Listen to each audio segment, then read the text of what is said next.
ኢትዮጵያ ውስጥ ከመደበኛ ገበያ ይልቅ የመደበኛ ገበያ ገዝፏል ሲሉ ጠቅላይ ሚኒስትር አብይ አህመድ የተናገሩት በዚሁ በተጠናቀቀው ሳምንት ነበረ። ጠቅላይ ሚኒስትሩ ይህንን የተናገሩት ስድስተኛው የሕዝብ ተወካዮች ምክር ቤት በአምስተኛ የማጠናቀቂያ የስራ ዘመኑ ባካሄደው 30ኛ መደበኛ ስብሰባ ላይ ተገኝተው ከምክር ቤት አባላት ለተነሱላቸው ጥያቄዎችና አስተያየቶች ምላሽና ማብራሪያ በሰጡበት ወቅት ነው። በዚሁ ጊዜም የምክር ቤት አባላት ኢኮኖሚያዊ ጉዳዮችን የተመለከተ ጥያቄዎችን ያነሱ ሲሆን ከነዚህ ውስጥ የኑሮ ውድነትና የዋጋ ግሽበት፣ የታክስ ጫና እንዲሁም ደግሞ የመኖሪያ ቤት ችግርን የተመለከቱት ይገኙበታል። ሪፖርተራችን ሀና አብደታ እነዚህንና ሌሎችንም ጥያቄዎችን መልሶችን እንደሚከተለው አሰናድታችኋለች። ወደዛ ነው የምናልፈው።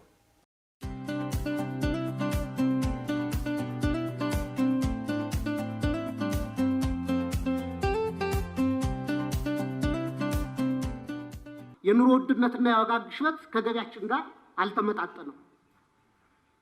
ሪፖርቱ እስከ ግንቦት 2018 ዓ.ም አጠቃላይ የዋጋ ግሽበት 13.4 የምግብ የዋጋ ግሽበት ደግሞ 15% ደርሷል ይላል።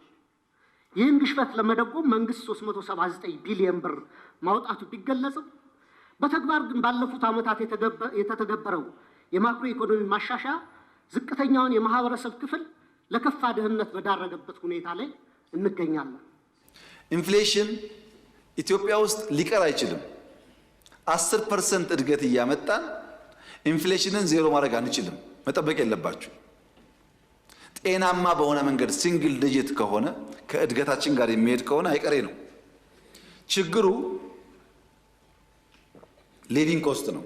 የሰዎች በገቢያቸው ህይወታቸውን የመደጎም አቅማቸው ውስን መሆን ነው። ለዛ ገቢ በሚመለከት በጣም ብዙ ስራ ይጠበቅብናል። የኢትዮጵያን ሚኒመም ዌጅ በተለይ በግሉ ሴክተር ያለውን መመርመር እና ማስተካከያ ማድረግ ያስፈልጋል። ኢንፎርማል በሆነ ገበያ ውስጥ ከፍተኛ ክፍያ ያለ ቢሆንም ግን የተስተካከለ አይደለም። ህግ ሊበጅለት ይገባል። ለዛም መቆጣጠር ያስፈልጋል። በዋጋ ግሽበት፣ በገበያ ለመረጋጋት በቤት ኪራይና ትራንስፖርት አቅሉን አስተው ብቻውን ሲናገር የሚጓዘው ህዝብ ቢሮ ገብቶ እንዴት ውጤታማ ስራ ሊሰራ ይችላል? ከደሞዙ 35% ግብር፣ 7% ጡረታ በድምሩ 42% ይቆረጣል። 58% ደሞዙ ላይ በእያንዳንዱ በሚሸምተው ሸቀጥ 15% ቫት ይቆረጣል። ትራንዛክሽን ላይ ንግድ ባንክ ለሰርቪስ እና ቫት እያለ ሌሎችም የማይታወቁ ተቆራጮች ይቆርጣል። ለውሃ፣ ለመብራት፣ ለሌሎችም አገልግሎት ይቆረጡበታል። እነዚህ መሰል ችግሮች ተዳምረው ኑሮ መቋቋም አቅቶታልና ለዚህ ታጋሽ ሲቪል ሰርቪስ እና አነስተኛ ኑሮ ላይ ላለው ዜጋ ምን ታስቦለታል? ዝቅተኛ ገቢ ያላቸው የከተማ ነዋሪዎች፣ አነስተኛ ነጋዴዎች፣ አነስተኛ ይዞታ ያላቸው አርሶ አደሮችና አርብቶ አደሮች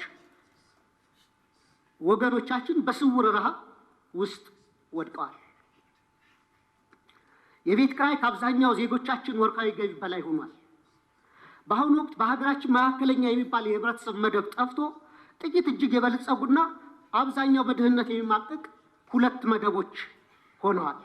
ታክስ በዛ ምን ሰዎች ብራንች ግን ሲጨምሩ የምታዩቸው ወጪ ከበዛ ገቢ ከሌለ ብራንች አያስፈልግም። ስራውን መተው ነው የሚያስፈልገው። በሱቅም በሻይ ቤትም በሁሉም ይታያል። እንደተባለው በደሃውና በሀብታም መካከል ዲፍረንስ እየሰፋ እንዳይሄድ ይሁነኝ ብለን አስበን መስራት ይኖርብናል። ዝቅተኛ ገቢ ያላቸው ሰዎች ይቸገራሉ፣ የፓርላማ አባላትን ጨምሮ ማለት ነው። ይሄን ማሰብ ያስፈልጋል። እየታሰበበት ነው። በስትራቴጂያችን አንኳር ጉዳይ አድርገን አወጥተነዋል። ኢትዮጵያ ውስጥ ኢንፎርማል ኢኮኖሚ ከፎርማል ኢኮኖሚ ገዝፏል። በዚያ ምክንያት በስርዓት ባለው መንገድ ገቢ ማስገባት እምብዛም የተለመደ ተግባር አልነበረም። እግረ መንገድ ለኢትዮጵያ ነጋዴዎች መልእክት ለማስተላለፍ በጣም ብዙ ብርቱ ጥረት የሚያደርጉ ነጋዴዎች እንዳሉ ሆነው በዓለም ላይ ከውጭ በሚገቡ ጉድስ 100% ፕሮፊት ማርጂን መያዝ የተለመደ አይደለም። የኛ ነጋዴዎች አስቡበት። በብዙ ፕሮዳክት 100% ፕሮፊት ማርጂን ይያዛል። ለምሳሌ መኪና፣ ኤሌክትሪክ መኪና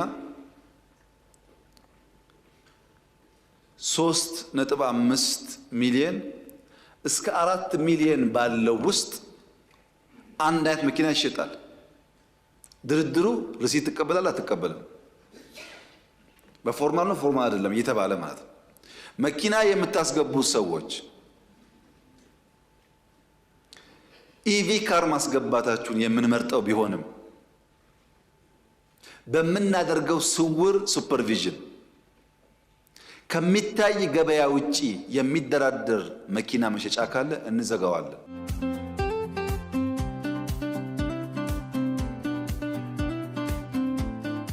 በተደጋጋሚ ባለበጀት መስሪያ ቤቶች የክዋኔ ኦዲትና የፋይናንስ ኦዲት ጉድለት ያስመዘገቡ አስፈጻሚዎች ሲጠየቁ አይታይም። እነዚህ መንግስትንም የፍትህ ተቋማትንም የሚፈትኑ ናቸውና ገዢው ፓርቲ መዋቅሩ የማጽዳትና ተጠያቂነት የማስፈን ጉዳይ እንዴት ሊያስተካክለው አስቧል?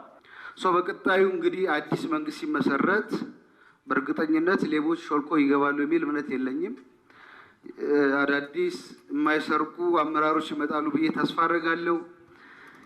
ሁሉንም ፖለቲካ ተዋናዮች ተሳትፎ የሚበረታታ የዲሞክራሲ ማሻሻያ ሂደት ይኖራል የሚል እቅድ አለኝና ተጨማሪ ስራዎች ምን ይሰራሉ የሚል ነው። ሌብነት ጥዩፍ ቆሻሻ ነገር ነው፣ ግን ሰው እንደሚፎክረው አይደለም ይባላል ስብሰባ ላይ እንጂ። ለምሳሌ ኦዲት በአንድ ሰው ላይ የተጣራ ሪፖርት አምጥቶ ውሳኔ መንግስት አልወሰደም ካለ እኔ ኃላፊነት ወስዳለሁ። በጥቅሉ ዝም ብሎ ፓርላማ 50 ብር አጉድሏል፣ የት ጎደለ? ጨረታ ሲወጣ 3 መሆን ነበረበት፣ 2 ፈርመው አይደለም። በተጨባጭ ማስጠየቅ የሚያስችል ጉዳይ ማለት ነው። በመላምት ከሆነ ምን ወስነው የሚሰራውና የሚሰርቀውን ቀላቅለን እናጠፋለን።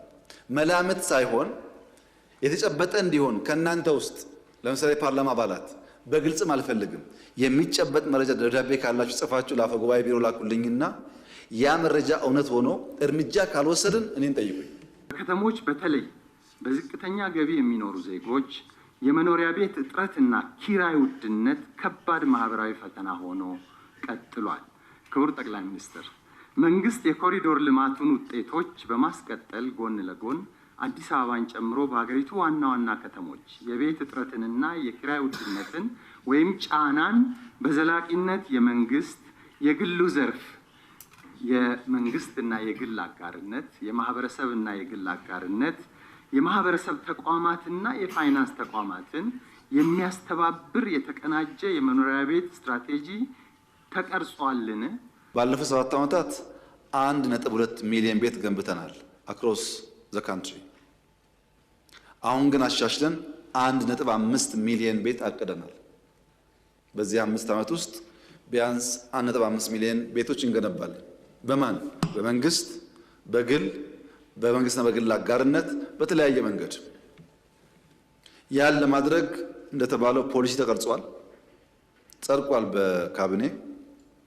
ቴክኖሎጂ የስሪዲን ጨምሮ በርከት ያሉ ቴክኖሎጂ እያስገባን ነው።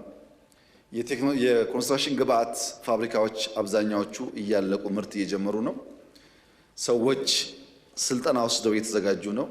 በሁሉም ክልሎች በገጠርም በከተማም እንቅስቃሴዎች አሉ። የሞርጌጅ ስርዓት እያበጀን ነው። ሰዎች ቤት መግዛት ካልቻሉ እንዴት መከራየት ይችላሉ?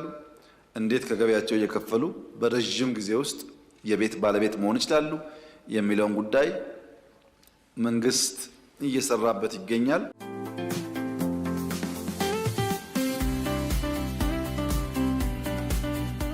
ላለፉት ዓመታት መንግስት አንድም ሳንቲም የንግድ ብድር ኮመርሻል ሎን አልተበደረም እያሉ ይናገራሉ።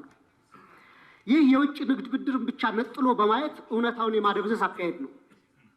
መንግስቶ በግምጃ ቤት ሰነድ እና በሀገር ውስጥ የዕዳ ዋስትናዎች አማካኝነት ከሀገር ውስጥ ባንኮችና ተቋማት በቢሊዮኖች የሚቆጠር ብር እየተበደረ መሆኑንና ይህም የሀገር ውስጥ የዕዳ ሸክምን በከፍተኛ ደረጃ እንዳናረው እና የግሉን ዘርፍ ብድር እንዳጣበበው ለምን ተደበቀ?